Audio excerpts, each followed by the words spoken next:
Good morning, good afternoon, or good evening, wherever you might be in this fine world. You are listening to the Startup Selling Show, talking sales with Scott Vandenberghe. That's me. Today's episode is a guest episode, and today's guest is Nicolas Vandenberghe. Nicolas, I've got a really great bio here, by the way, but I don't want to get through all of it because it's really cool. I think you're going to love this and the episode that I just recorded with Nicolas. Nicolas began his selling career selling newspapers in the streets of Paris in high school. And he studied math at Ecole Polytechnique and received his MBA from Stanford Business School. So first of all, the dude sold newspapers in Paris. That's pretty cool. More importantly, I think for you in this conversation, he has started and sold 3 tech companies. One of which had 65 employees and $11 million in revenue. And he's also run sales for a $2 billion telecom firm. And he's negotiated billion-dollar deals with companies like Google. Back in 2016, and this is the big crux of our conversation today, he co-founded a startup and is presently the CEO of a SaaS firm called ChiliPiper. ChiliPiper. ChiliPiper's mission is to reinvent the system of action sales professionals provide them with new levels of productivity and job satisfaction. ChiliPiper is reinventing scheduling, calendar, inbox, and the main apps used by revenue teams. What does that mean? What that means is everything that Nicolas is doing and his team is doing is looking on how they can reduce friction in the sales process. And this is a big theme of my conversation with Nicolas. ChiliPiper is fully distributed, which is also really interesting, especially in today's time. They've got talent with employees in over 35 cities in 15 countries. Their customers include Intuit, Square, Twilio, Gainsight, and more than 300 other companies. So Nicolas has been in the startup game for quite a while. He started some companies, he's run sales teams, and everything that he does and his company does every day is focusing on the sales process and helping to reduce that friction. So I was really, really excited to have Nicolas here on the show. A couple of the topics that we talked about in this theme of reducing friction in the sales process is, number one, we talked about the importance of a thank you page in any kind of booking mechanism, any kind of sales funnel. If somebody's requesting a demo, downloading a worksheet, requesting more information from you or your company, how important is that thank you page? Secondly, we talked about how quickly can we get somebody from interested to a meeting booked. And these are some of the problems that they solve every day at ChiliPiper. From there, I asked Nicolas, where did he come up with focusing in on this problem of reducing friction? And we got into the origin story of ChiliPiper. And through that origin story, we talked about the importance of selling a product that doesn't even exist. How do you get your early customers to prepay you real dollars? In his case, $20,000 was his first prepayment for a solution that he was building for a customer. Secondly, the importance of the quick response that's necessary in order to take advantage of somebody who is interested in your product. We talked about call times and conversion rates on outbound versus inbound, and how much exhaust is and how many sales are lost due to slow response times for inbound leads. And then thirdly, we talked about reference points and the importance of reference points in making decisions, and importance of reference points when it comes to pricing, and importance in reference points when it comes to anchoring your customers to what your product does and how it can help them solve their problems. So really love the conversation. The time flew by. I wish we would have had more time because there was a host of other topics that he and I had planned to talk through that we just didn't get to. But right now, if you're a startup founder, if you're a sales leader, if you're a salesperson, and you're thinking through the importance of reducing friction in the sales process and taking a much more emotionally intelligent approach to sales, I think you're really, really going to like this conversation I just had with Nicolas. So before we head over there, one last thing I will say to you and offer to you is that right now, whenever and however you're listening to the show, one of the things that we do here at Sales Qualia is focus all of our attention in helping early stage tech companies ramp up and scale up their sales process. I know one of the biggest challenges that a lot of startups have is not just getting the first couple of customers, but how do you get repeatability and scalability in your sales process? And of course, we have our coaching program, but in addition to the coaching program, we also I lead weekly office hour calls. We have my book available for download. My most recent book, Stop Hustling, Start Scaling. We also do a number of trainings. We're now more active on our Facebook business page. So lots and lots of places where we're sharing content at either no cost or very, very low cost investments from you besides our coaching program. And so the very best way to learn about all of that stuff is to go over to Sales Qualia. That's Sales Qualia, QUALIA.com. Right there from the homepage, you can download a copy of the book if you haven't done that. It's a completely free copy PDF download of Stop Hustling, Start Scaling. If you've already downloaded or purchased a copy of that book, thank you. You can also join our email list if you haven't already done that. So right there from the homepage, just go over to salesqualia.com and we will hook you up with all the good stuff that we're doing every single day and every single week for tech startups just like you. So that's it for now. Let's head over to my conversation with Nicolas Vandenberghe. Hey, Nicolas, welcome to the Startup Selling Show. Good to have you here. Thank you. Thanks for having me. Well, one of the places I always like to start is just asking all of our guests, when people ask you what do you do or what your company does, how do you describe that to people? Yeah, so I'm the co-founder and CEO of two companies actually, but the main one we're going to talk about is ChiliPiper. We do tools to help salespeople do their job, basically. So we fancily call it Sales Acceleration Suite, but fundamentally we do tools to help salespeople do their job, and we trying to solve the most important problems that revenue teams face in the cycle. The first problem we found is around the inbound process. So it's a super obvious problem once you think of it, but before we had attacked it, nobody had addressed it. It's this idea that marketing departments spend a lot of money to bring visitors to their website. And then when the prospect is ready to engage, there's a form. The prospect fills the information, submit the form, and they get a thank you page. Thank you, somebody's going to call you. And then they're left wondering, well, who's going to call me when? And what we found is that companies typically lose more than half their requests that way. So about 40% of people actually get a meeting, and the other 60% don't, which is scary when you think of it, because you spend all this money to these people and then you let go more than half. So we solve that problem. We have a smart solution. We call it Concierge.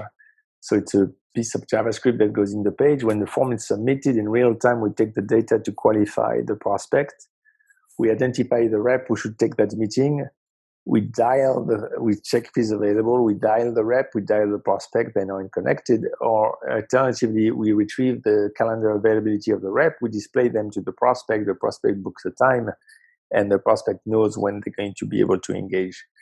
And not surprisingly, conversion rates are much better. But what is surprising is by how much.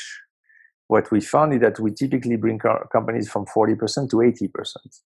So we Wow. typically double, and I have case studies on our website from companies like SAS Optics, Grow, and we have customers like Gainsight, Intuit. It's very consistent, and when you think of it, it's obvious, right? Instead of letting people wonder what's going to happen, you just engage in real time and confirm. That works better. Well, it does. So that's been our core product. We've been able to grow very nicely with that product, and now we have all sorts of other solutions coming to market soon to help salespeople, but I'll save that for later because I don't want to overwhelm our audience with all the cool stuff we do. Well, it's like you said, it's an obvious problem once you think about it, and that problem was actually introduced to me from a marketing perspective. So, like in just my own company, we'd set up a lead page or a landing page of some kind to have somebody download a worksheet or join a webinar, and then afterwards, right, you get the thank you page. Thanks for joining the webinar, or thanks for downloading. Check your email. And it was taught to me like that thank you page is actually the most valuable page in any lead funnel, because they've just told you they're interested, and you have their undivided attention on nothing else but this thing that says thank you. And unless you give them the next step, or you give them the opportunity to take the next step, then you could really be missing out. And if you look at some of the kind of the lead funnels, whether it's like a ClickFunnels or lead pages, there's lots of people that do lots of digital marketing. What they actually tell you is on the thank you page, have a video and offer something to buy. And that they talk about it being an ascension ladder if it's digital marketing. In your case, if it's an enterprise product, it's like, hey, I'm here. I just told you I'm interested. That's right. You're exactly right. Is available. This is the time to do it, and you let's do it. Yeah, exactly. Form submission, say, why don't you book a time? Then we have a second little secret solution. Well, hopefully not so secret because our goal is to market it to everybody.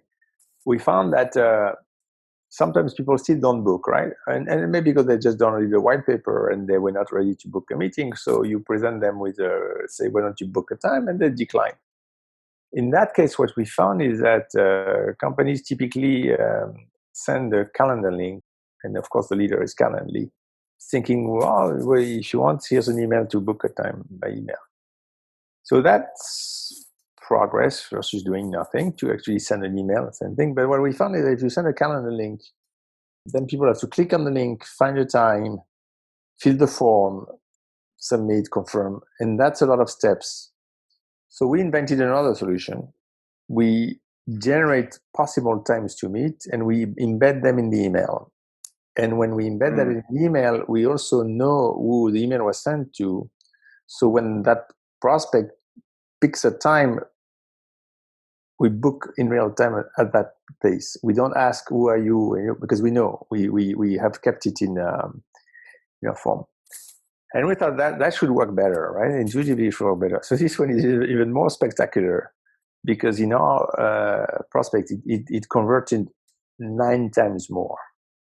So from typically you don't get many of these people back with this Calendly link. If you use that one-click suggested times, is 1 times more. It's like people just find it super easy. You suggest a time, say why not? Boom, you booked, it's done. And then what you need to do is automate prep email and reminder email. So make sure that you send an email, thank you for booking. We're going to discuss it. It's going to be exciting. And then the reminder to make sure that if they click a bit too quickly, then they are going to show up at the meeting, which is the next thing. So we call it one-click booking, these links, right? As opposed to a place where you have to success time, click multiple times, then fill the form again of who you are. And it's a complement to our concierge solution on the suggested times, but it also works with outbound when you send a lot of emails, say, here possible. I must say in the outbound process, it only works when people have already agreed. They say, yes, I want to meet, because it doesn't work to just say, hey, here are 3 times to book. And you have to be polite and say, are you in agreement to book? And they say, yes, I'm in agreement. And in that case, here are the times. But in the inbound case, where they've, as you said earlier, they've already expressed interest, then you don't need to ask again, are you interested in meeting? You say, I see you're interested, would you like to hear more? It's reasonable. You had that extra step where communicated that they were interested, and that works beautifully. So as like I wrote down a word on my notepad here. I wrote one word: friction. Like everything you're doing is reducing friction in the sales process, right? And I'm curious, like products aside, like what got you into this problem to solve in the first place? Like you said with the thank you page, it seems really obvious, but when you think of it, but you didn't. So like I've read a bit about your background, and like I know you've been building apps for a while. You've been a venture partner at a venture capital firm before. So like you've kind of been around tech, you've been around building apps for a while. Yeah. But why, like what got you thinking about this at a higher level? Like, wow, there's a lot of friction in the sales process. We need to solve that. What was the genesis of all of this? You want the long story or the short story? We got time. I'll give you the long story. So I started a bit earlier than ChiliPiper, another company, but very much around the same concept of helping salespeople. And it's a good way to phrase it, what you said, which is remove friction. So my first idea was, what big friction do I find with my sales team? At the time, I focused on, because I had run a big sales team for a telecom company, and I had found that my reps refused to use Salesforce. So every week I'd say, guys, did you update Salesforce? And say, oh, you're busy. What do you want us to do? Yeah, shocking revelation here. Do you want us to sell, or you want us to be a clerk? I say, how about you, a salesperson that fill the information? So it came to me, said that friction that was internal could be solved by an intelligent software that would go into their contacts, email, phones, find the information and update Salesforce. At least everything that can be updated, who they've talked to, what emails they've sent. So that was my first company. I decided to go after that problem and build it. I called the company Floating Apps because it was floating behind and bringing all the information. I took a while to build a solution. It was quite complex. Then by the time I was ready to go live, I found out that 2 other companies had the same idea. So we're now in 2014, and a company in Israel called Implicit had worked on it, got VC funding, and then a company in San Francisco who thought this is such a critical problem of CRMs that they decided that they would build their own CRM bundled with the capabilities and go and kill Salesforce based on that. And they said it's called it relationship intelligence. That company was called RelateIQ. Oh yeah, I know that company. They got bought by Salesforce. They did. That came later. So when they did, I actually bought RelateIQ as a sales VP at Blend. I actually bought that. It was beautiful. Before it became part of Salesforce. Yeah, that's exactly right. So it was beautiful. It was much better. There's no question that this auto capture is so much better, and then they would display it nicely. But then the problem they had is that CRM has a lot of other features that companies that are more mature need. So automation, access rights, customization, and that is a 10-year investment by Salesforce in building all that thing. So as soon as their clients would pass that threshold of more complex need on CRM, they, with much regret, and that's exactly what happened, would have to give up on RelateIQ and migrate to Salesforce. And for me, it was beautiful because they'd come to me. They'd say, hey, we love that the auto data capture, but we have to move to Salesforce. I understand that you do it for Salesforce. Exactly right. So I would see all these clients from RelateIQ migrating to Salesforce coming to me, which made me believe that I had made the right choice of being in that positioning. Then 2 things happened. Some VP at Salesforce decided to buy Implicit, that Israeli company. So I thought, oh, well, that's problematic because they understand that it's important. But I think they paid $30 million, and it was bad news. And then Mark Benioff, the founder of Salesforce, decided to buy RelateIQ and bring it in-house. So at that time, I had my moments of doubt and existential trouble. Where I say, okay, so Salesforce $400 million. You're right, they bought them for $400 million. So I say, okay, so Salesforce just spent $430 million for the problem that I'm solving. And I had an angel investor who said to me, Nicolas, you cannot assume that Mark Benioff is going to screw up $430 million worth of acquisition. You've got to move on. You've got to move on. So we moved on. Then that takes me to your question, which is how did you get into that idea of automating the inbound process? What happened is that we didn't get to it immediately. And the reason why we didn't is because I would have never suspected that the conversion rate on this inbound was so low. Right? You would never think that marketing would spend all these dollars and then agree on not agree, but accept a 40% conversion rate. So I didn't know that was this problem. Somebody came to me with another problem and say, hey, you deal with calendars really well with that smart floating app solution. Yeah? We have this problem of our prospecting team booking time with our selling teams, because we need to make sure we route to the right account executive and maybe round robin to be fair. But it's in real time, it has to happen because you're on the phone with somebody and you have to book. And it's complicated because they don't never too sure who to give it to. They have to fill the meeting invite. Can you automate that process? So it was a very little piece, right? It was this automation of this, we call it handoff. We did it. And that got us in business and then got us back to life, right? Because in startups, I think Paul Graham said, by default, you're dead, and that's what you're fighting, right? The default state is you're dead. and at the time, you train to avoid the default state. So we thought we were dead. This company, it was a company called PyStars, came to us and said, solve this problem for us, we'll give you money. They prepaid $20K. And we said, we'll solve this problem. Then we knew other companies had the same problem. Our second consumer was Greenhouse in New York. They bought that solution for this handoff, and we were no longer dead. And then what happened is that I was talking to these sales development reps, because by then we had customers using our product, and say, what is your job? I said, I'm an inbound SDR. And we say, what does an inbound SDR do? You use our product, I know, but what do you do? I said, well, people fill a form, they want a meeting, so I call them to book that meeting. And I said, how is that going for you? It's going awesome. I'm converting at 40%. And that's where the light bulb went up. You are what? And so you're converting 40%. So you're losing 60% of your deals. But I didn't think of it this way. And here's why. It's a fascinating piece of human psychology. The reason why they thought it was awesome is because their teammate on the desk across was doing outbound.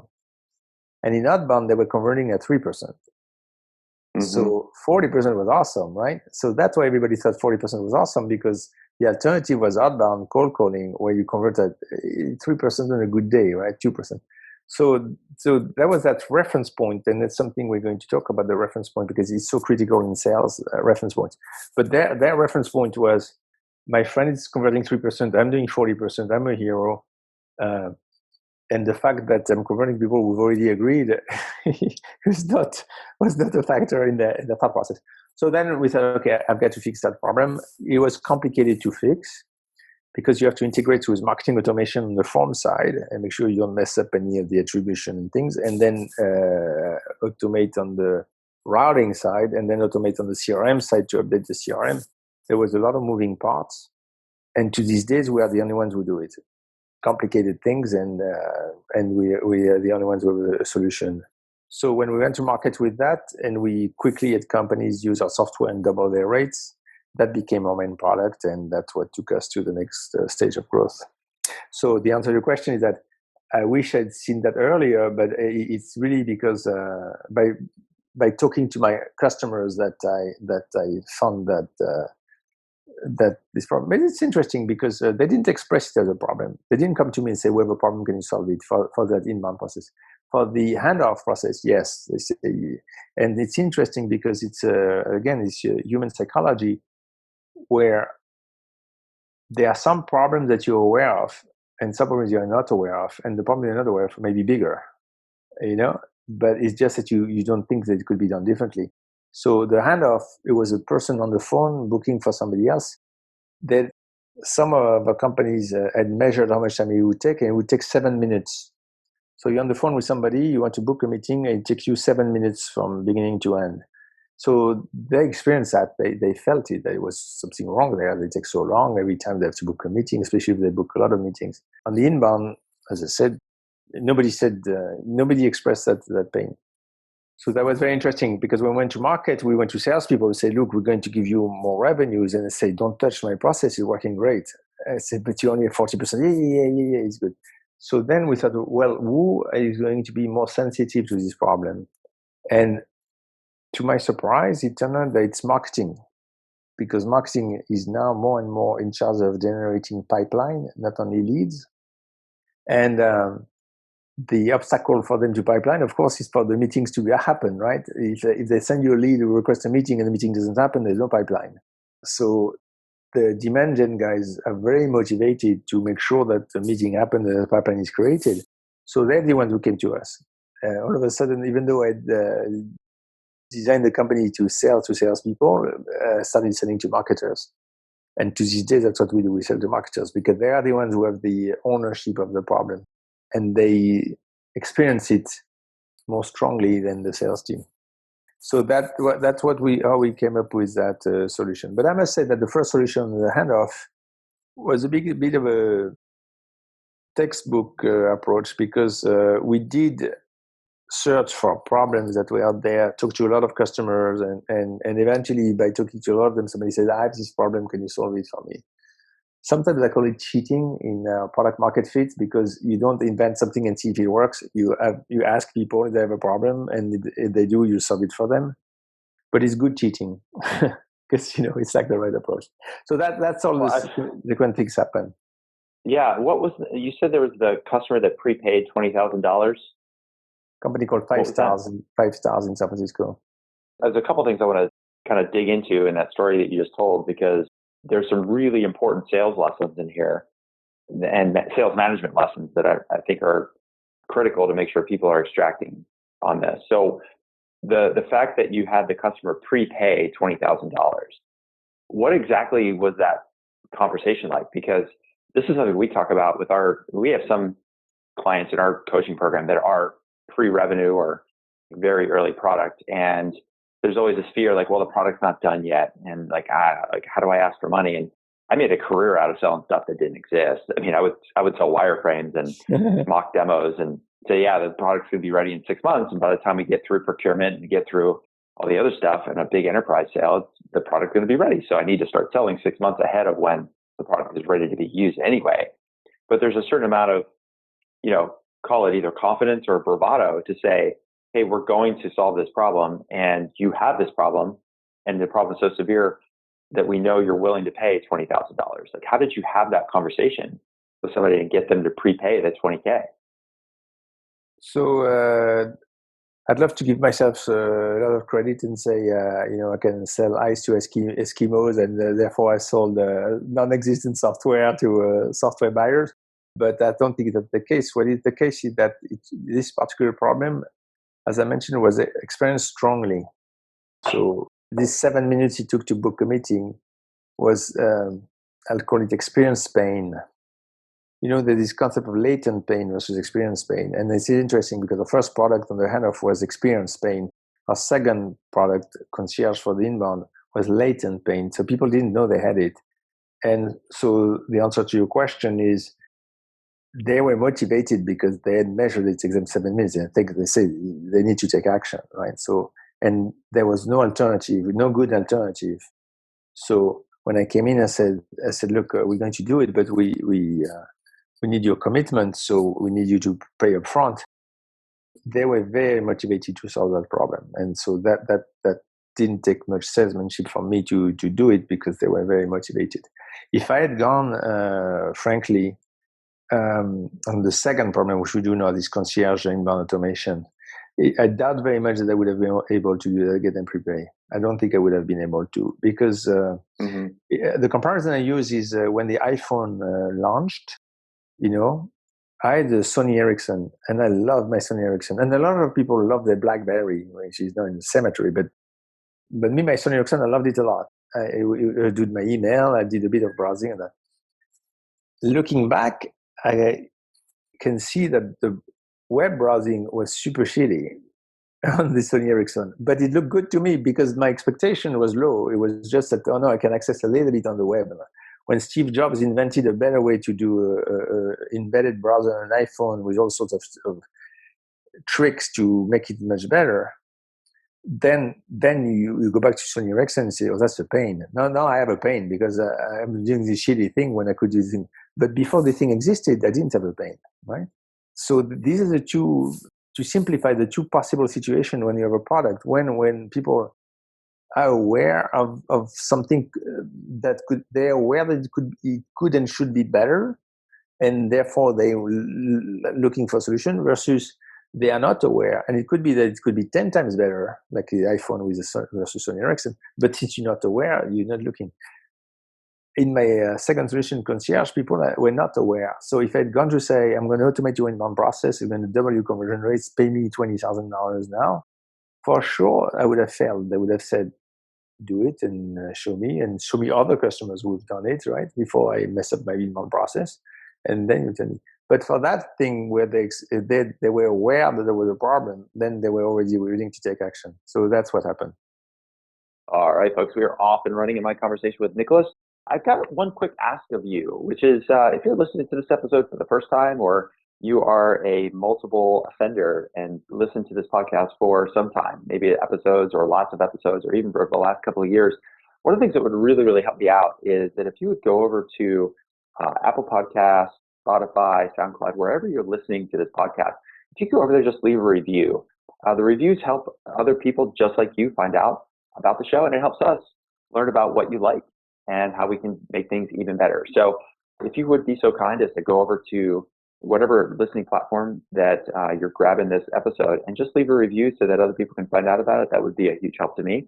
And secondly, while you're doing that, maybe send a note over to a text message, an email, share this episode with 1 or 10 different people, because viral is still the very best way to get the word out about any podcast, and our podcast included. So if you could leave a review and share this episode, or share our podcast with a friend or 10, that would be awesome. We really appreciate it. Nothing motivates us more than seeing the listenership go up, the downloads going up, the subscribership going up. It tells us that what we're doing is good stuff, and that people like you are finding it valuable and spreading the word about that. So Thanks so much for doing that. I appreciate it. Let's head back to my conversation with Nicolas Vandenberghe. Yeah, I think that what's important there, like from a selling standpoint, is we think of like, well, there's a market. How do I sell this product to a market?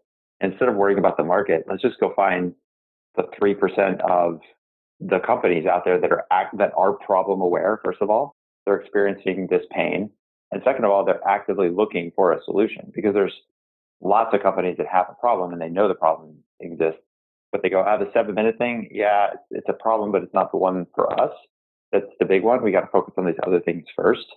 But in this particular case, that company that you found, it was almost like a search, like a matching problem from an economic standpoint. You're like, okay, we need to find that customer that is problem aware and actively searching, so much so that they'd be willing to prepay. And I think the lesson here for any startup is to like, go find those people.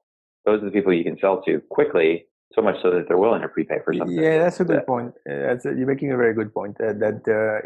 Often there is somebody somewhere who is aware of the problem of a higher expectation and is interested in moving. Now that I think of it, it is true, because we even for concierge, we did find a company. There was a company in the UK where when we started talking to them about it, they said, "Oh my God, we've been looking for that." So you're right. Exactly. There's always a subset. I don't know how to find the subset though. Do you have a magic trick on you going in there? Say, part of it is, I think just like a general standpoint, it's like having some hypotheses around like who is your niche or your ideal customer profile based on the problem that you solve. And then you going out and testing, just like you would product test, you need to sales test as well. And like we use the word prospecting. If you think about prospecting 150 years ago, prospecting meant that you're going out looking for gold. Like you take a scoop of dirt or mine in a place where you at least think that there's gold. So your hypothesis is there's gold here in this river, or there's gold under the ground. So we're going to start digging. And then what do you have to do? You have to sift until you find the nugget of gold, right? So it's kind of the similar thing where you have to be smart about, okay, we think there's gold here based on the information we have. Let's go dig and do some testing and see if we can find that one nugget. And so I like to use that phrase prospecting, or that word prospecting, from its kind of root of like, what does it mean to prospect? And I think that by definition gets lost when you think about sales prospecting. If you think about prospecting now, it's like batch and blast. So in that case, if I would call it hypothesis-based prospecting. Hypothesis-based prospecting, which is you have a hypothesis and you're going to prospect to see if your hypothesis is true. At this time at ChiliPiper, we are past that stage. We do prospecting. We know who's going to buy it, right? We know anybody has enough inbound traffic is going to be interested. And if they have a very strong call to action, we know they're going to buy it. So by now, our prospecting is about finding these companies that meet these two criteria and then go and calling them. So we prospect to find. But the step you mentioned earlier is hypothesis-based prospecting, which is you don't know yet who's going to buy it, right? But you have a hypothesis, and there you go. If I had to do it again, this concierge thing, the first company that bit was this company in the UK. They were converting at 21%, the inbound.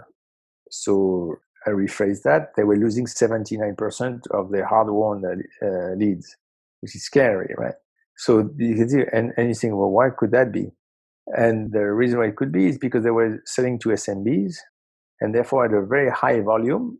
That volume, typically when you have high volume, especially with SMBs, it comes at all hours of night and day. And you can have peaks where people are too busy to follow up, or night when nobody is there. So as a result, that volume combined with that distribution of hours makes it very difficult. So if I had been smarter at the time, or had a conversation with you at the time, I would have made the hypothesis that this B2 SMB with high volume are more likely to be a purchaser of our solution, because that's what happened. At the time, I didn't formulate a hypothesis. I just thought this should solve the problem for everybody. And the truth is that it does solve the problem for everybody, because even if you have one lead every blue moon, would you rather have that lead see a page, thank you, somebody's going to call you, or just book in real time? Obviously, you want to book in real time. Now, because of the level of effort, right?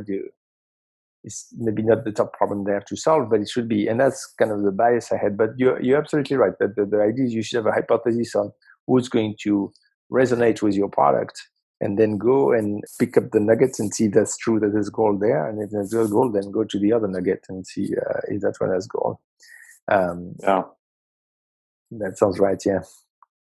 Yeah. So, I mean, I just kind of circled that as like a key lesson there about like finding the right customer that's problem aware and feeling that what you called experience pain. And I think it's behooves you to get them to repay if the product's not built, or even if you've got a product and you're trying to enter a new market, if you're selling to SMBs, you're trying to go up to the enterprise.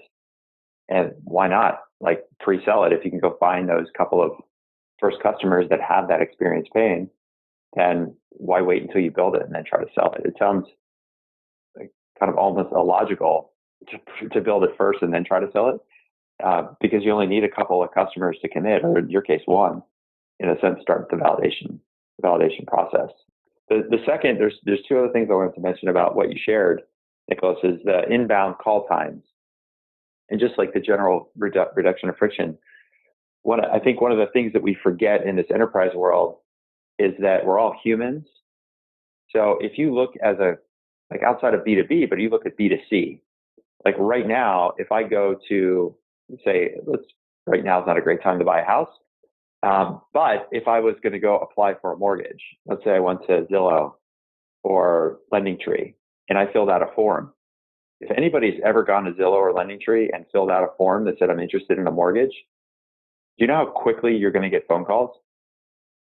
You'll get like 5 mortgage brokers within 5 minutes that will call you, because they know in their business, if they don't get you quickly, they're not going to get you. Right. And like that, the reason and it's annoying, it might feel annoying to us. Like, I just wanted to get a quote. Now I'm getting 5 phone calls in 5 minutes. The same with healthcare. Like if you go to a website and apply for, I'm interested in getting a private healthcare plan, your phone will blow up. Those are the reason your phone blows up, is because those companies know that you are interested now, you're doing the research now, and you want answers now. But yet in the enterprise world, we think it's okay to like have a request for demo.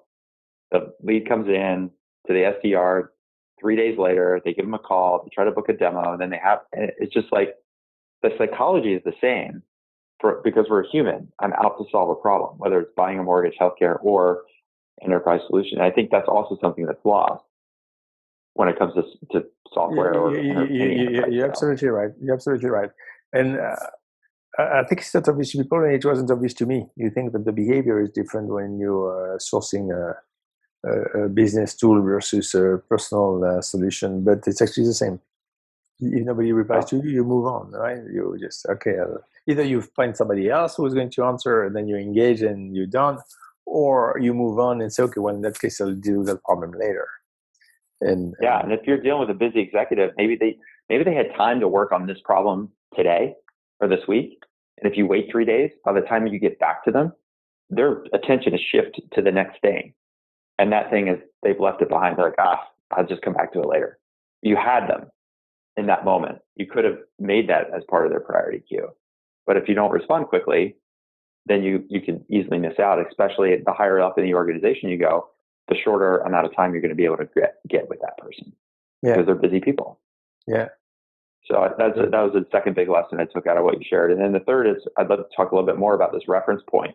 You're talking about the 40% conversion or the 60% that weren't converting, and people that didn't even realize that this is a problem for them. Like they thought 40% was good because the reference point was 3% in inbound versus 40%, or 3% outbound, 40% inbound.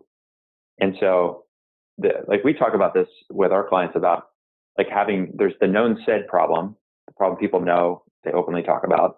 There's the known unsaid problem. They know they have a problem, but they don't really like to admit it. Then there's the unknown problem.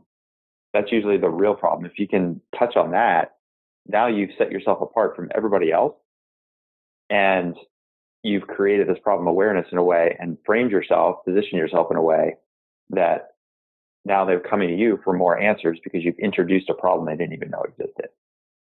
So this reference point that you talked about is not the 40% is good. It's that 60% is exhaust. You're losing out, or the 78% that you were talking about before.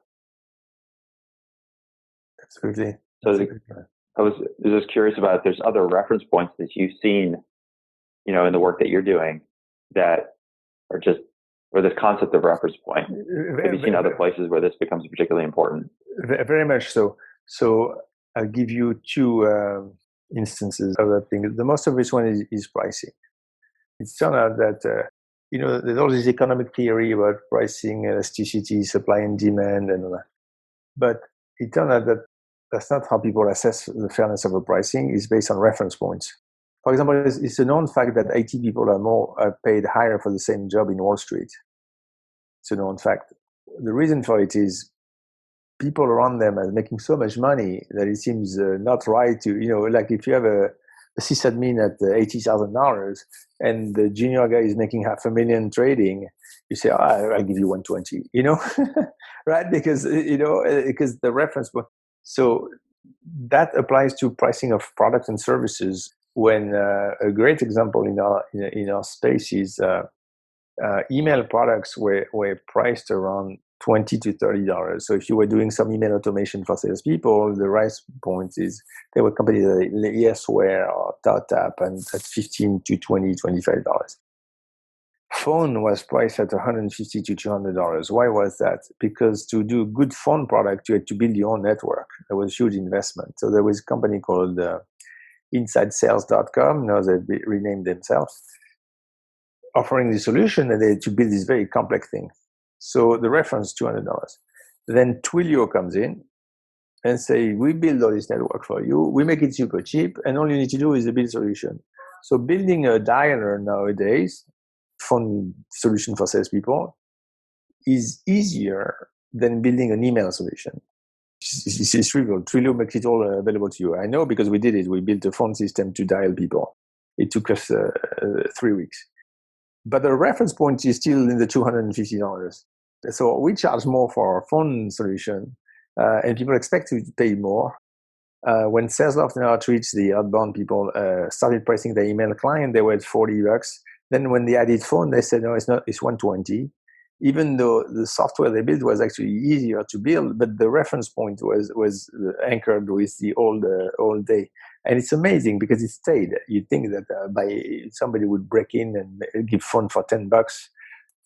But it's so strong, the concept of reference point, that buyers would say there must be shit to $10 because that's not the price of a phone system, right? And I pay 120. I used to pay 150, or I had seen my friend pays 150.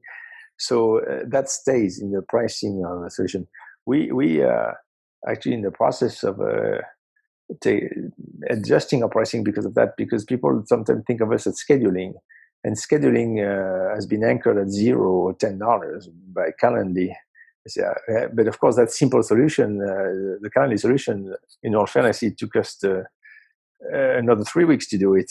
What we do, the advanced stuff, is this automation of distribution, of qualification. So now we're launching a product at $10 for scheduling, so that people understand that if they want that, it's $10. That's not what we do. We do very complicated things. So we're actually launching a product to clarify the reference point so that people understand that if they want that simple thing, it's $10. But that's not what we do. Because otherwise they say, oh, you're scheduling? How come you're so much more expensive than Calendly? So that's a very, very strong instance of reference points. Then the other one that will be interesting to the sales community is ability to re-anchor a discussion. So often I have my, especially we account executives for new business, but also for our account managers for repeat business.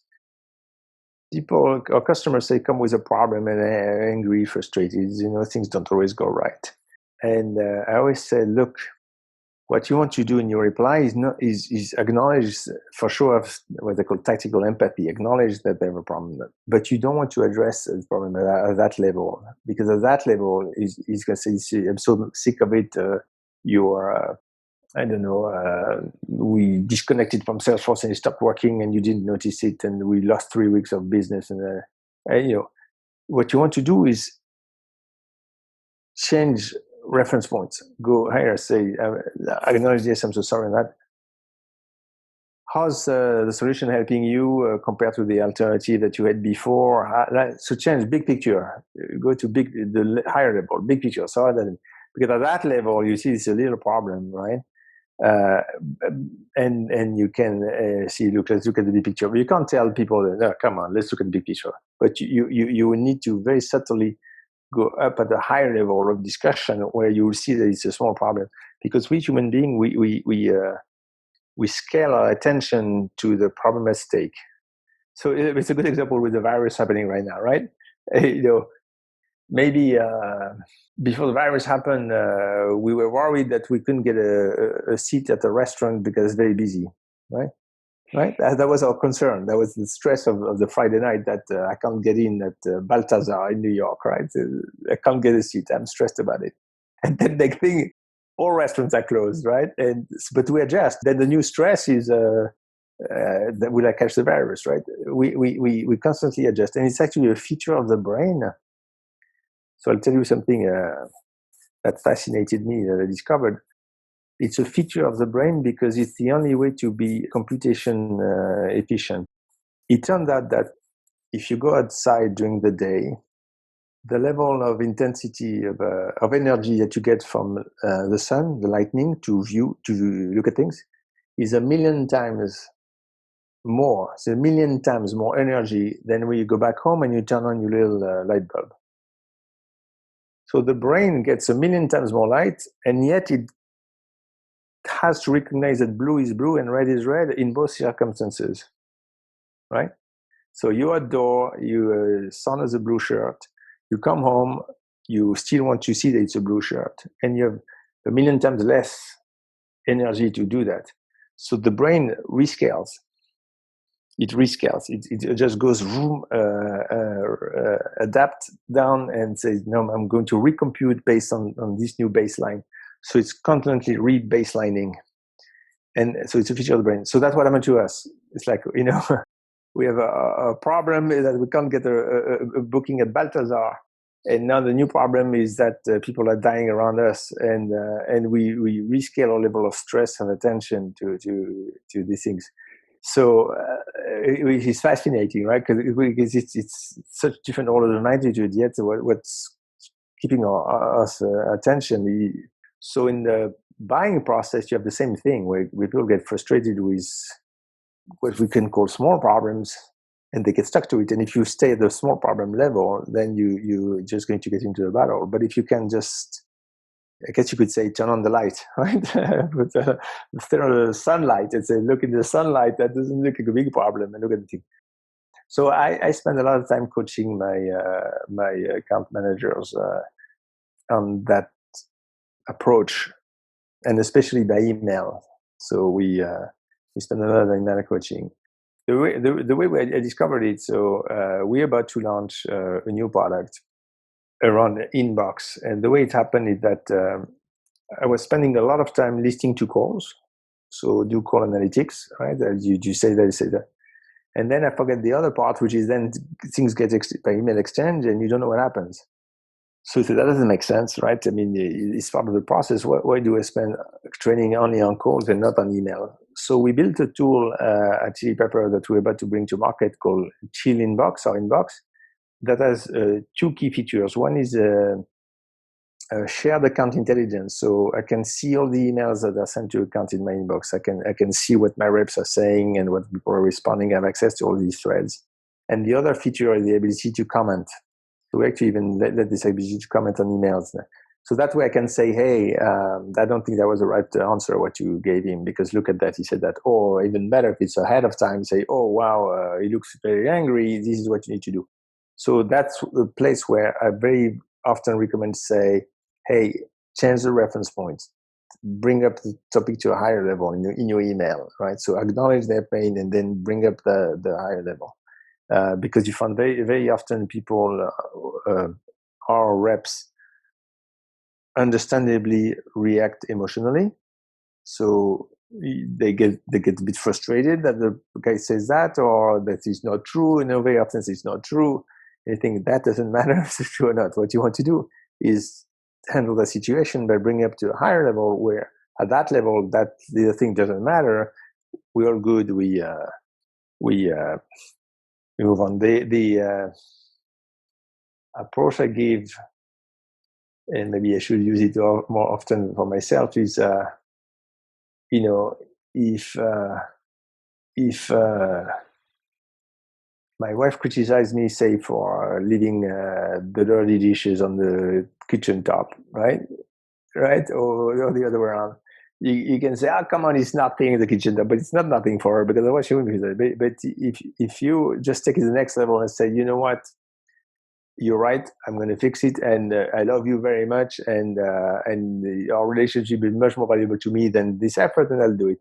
Then you change the level, right? You say another level.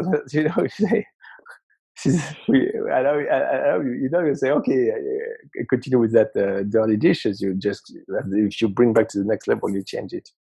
So that's my long answer to these reference points.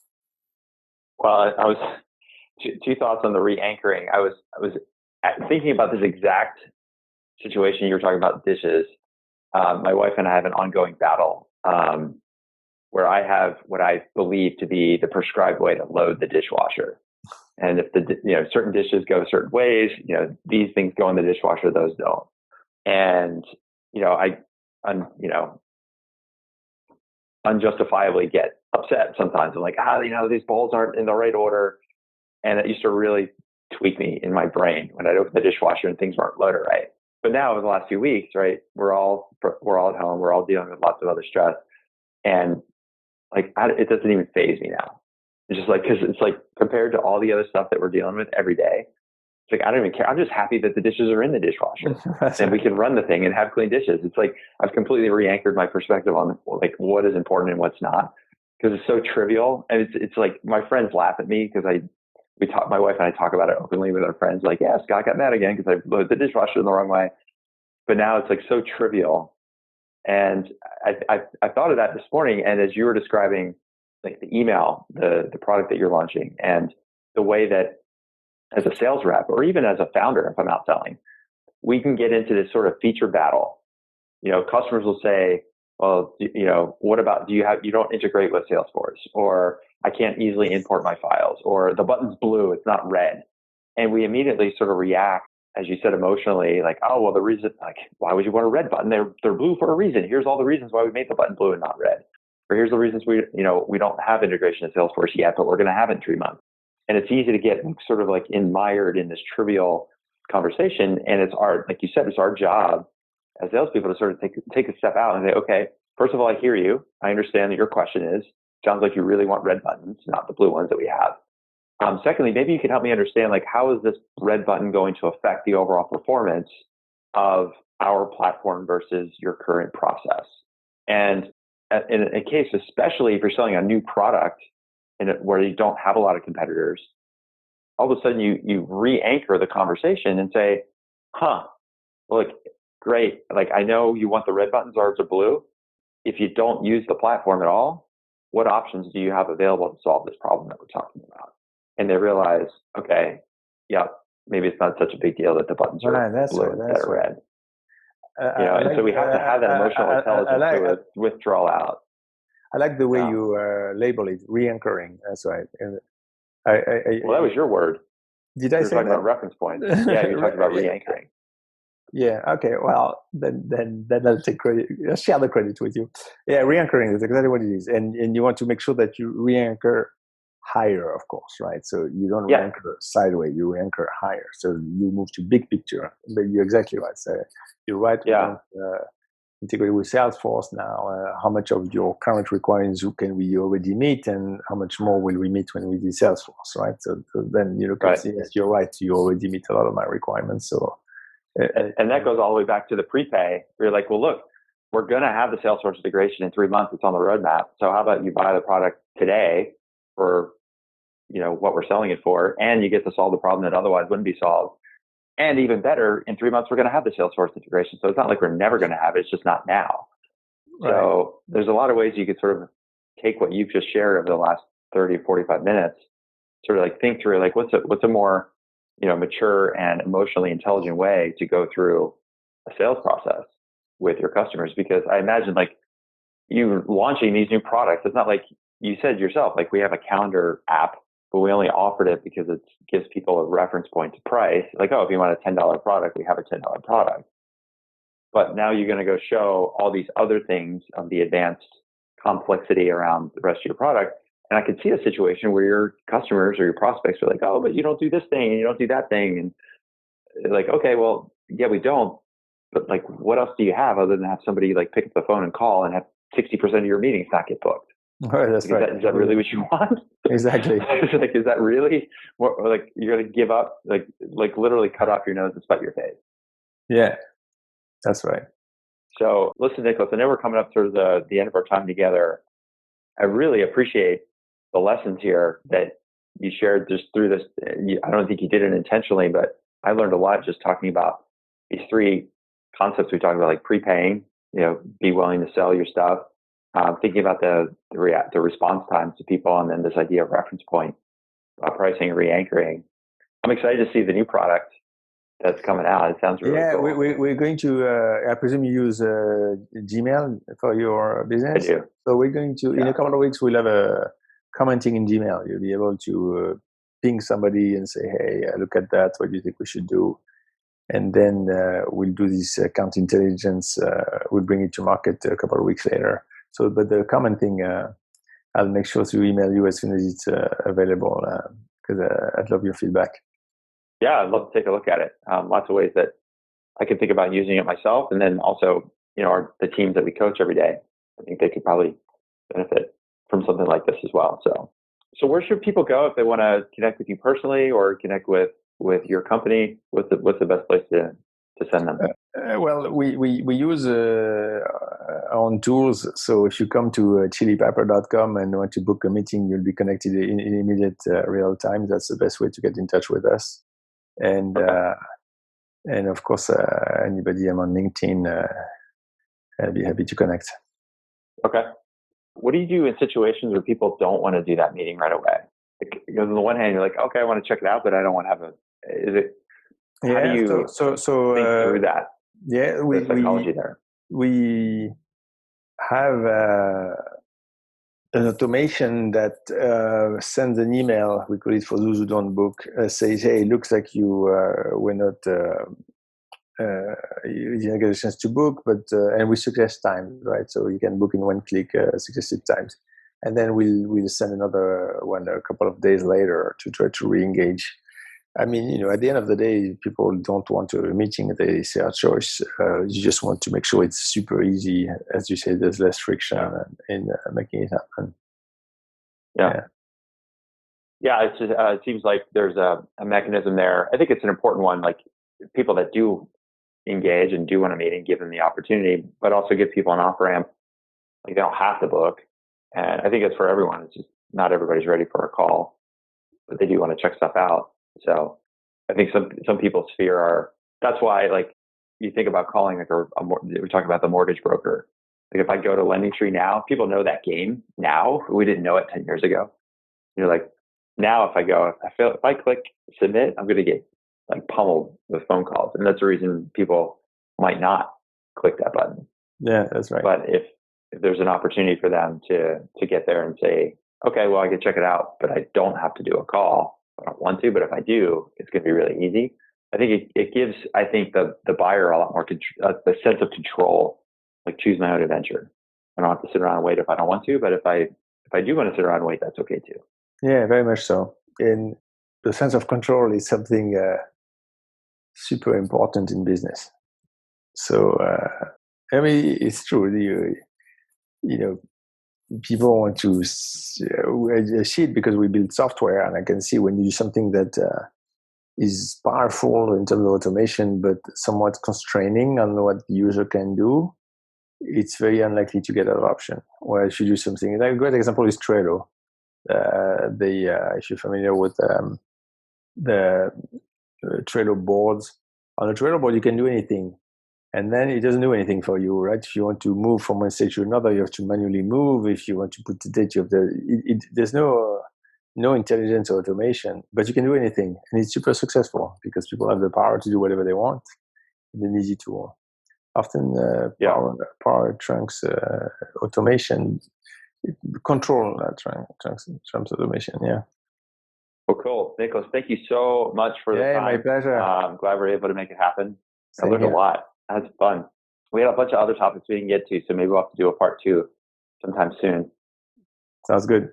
You're up for it. So, all right, man, I'll let you get rolling on your day. Best of luck. We'll talk again soon, okay? Yeah. All right. Bye. Thanks, Nicolas. Bye.